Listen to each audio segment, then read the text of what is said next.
ဟိုးရှိရှိတုန်းကတောင်တဲအနေနဲ့ဝင်းရံထားတဲ့ရွာလေးတစ်ရွာမှာသူရလို့ခေါ်တဲ့အလွန်ကျင်နာတတ်တဲ့လူငယ်တစ်ယောက်နီးထိုင်ပါ၏တနေ့မှာတော့သူဟာလေကွေးမြန်ထဲမှာတန်ရာရပြီးပိုက်ခွန်နဲ့ငိနေတဲ့ဂရိန်းနမလီတစ်ကောင်ကိုတွေ့ရှိခဲ့ပါ၏သူရဟာတနာဂယုနာသက်စွာနဲ့ပိုက်ခွန်ဒီကိုဖျက်တောက်ပြီးငမလီရဲ့ထံရာကိုဂယုတစိုက်စီးကူတာပေးခဲ့ပါ၏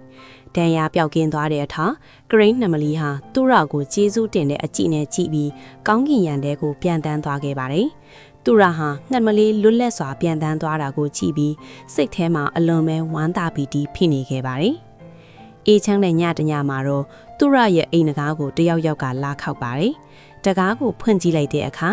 အလွန်လှပပြီးအေးချမ်းတဲ့နှင်းလို့ခေါ်တဲ့မိန်းကလေးတယောက်ကိုတွေ့လိုက်ရပါတယ်။သူမဟာခရီးပန်းလာပုံရပြီးခဏတာတဲခိုးခွင်တောင်းခံခဲ့ပါတယ်။သူရဟာနှင်းကိုနှွေးထွေးစွာကြိုးဆိုခဲ့ပြီးသူတို့နှစ်ယောက်ဟာအတူတူနေထိုင်ခဲ့ကြပါတယ်။နှင်းဟာအိမ်လူတွေကိုကူညီပေးရင်းသူရရဲ့ဘဝကိုပျော်ရွှင်မှုတွေနဲ့ဖြည့်ဆည်းပေးခဲ့ပါတယ်။တနေ့မှာတော့နှင်းကသူမဟာရက်ကန်းရက်ပြီးငွေရှာပေးခြင်းကြောင့်သူရကိုပြောပြခဲ့ပါတယ်။နှင်းကရက်ကန်းရက်နေတဲ့အချိန်မှာဘသူမှအခန်းထဲကိုချောင်းမကြည့်ဖို့သူရကိုဂရုပေးခဲ့ဖို့တောင်းခဲ့ပါတယ်။သူရဟာလည်းဂရုပေးခဲ့ပါတယ်။ရက်ပေါင်းများစွာကြားတဲ့အထိအခန်းထဲကနေရက်ကန်းခတ်တဲ့တွေသာကြားနေရပြီးသူရဟာအပြင်ကနေစိတ်ရှည်လက်ရှည်စောင့်ဆိုင်နေခဲ့ပါတယ်။ရက်အနှင်းကလေးအကြာမှာတော့နှင်းကအခန်းထဲကနေထွက်လာပြီးအလွန်လှပလွန်းတဲ့တောက်ပါနေတဲ့အထည်တစ်စက်ကိုသူရကိုပြသခဲ့ပါတယ်။အဲ့ဒီအထည်ဟာလူသားတွေရက်လုံနိုင်တဲ့အရာမျိုးမဟုတ်ဘဲနတ်တကြွေသလိုလှပနေပါတယ်။သူတို့ဟာအဲ့ဒီအထည်ကိုမြို့မှာတွားရောက်တဲ့အခါအလွန်များပြားတဲ့ရွှေတင်ကားတွေကိုရရှိခဲ့ပါတယ်။သူရနဲ့နှင်းတို့ဟာချမ်းသာကြွယ်ဝလာပြီးပျော်ရွှင်စွာနေထိုင်ခဲ့ကြပါတယ်။ဒါပေမဲ့သူရရဲ့စိတ်ထဲမှာတော့နှင်းကဒီလောက်လှပတဲ့အထည်တွေကိုဘယ်လိုများရက်လုပ်တယ်လဲဆိုတာကိုသိကျင်စိတ်ပြင်းပြလာခဲ့ပါတယ်။နောက်ဆုံးမှာတော့သူရဟာသူ့ရဲ့သိကျင်စိတ်ကိုမထိန်နိုင်တော့ဘဲ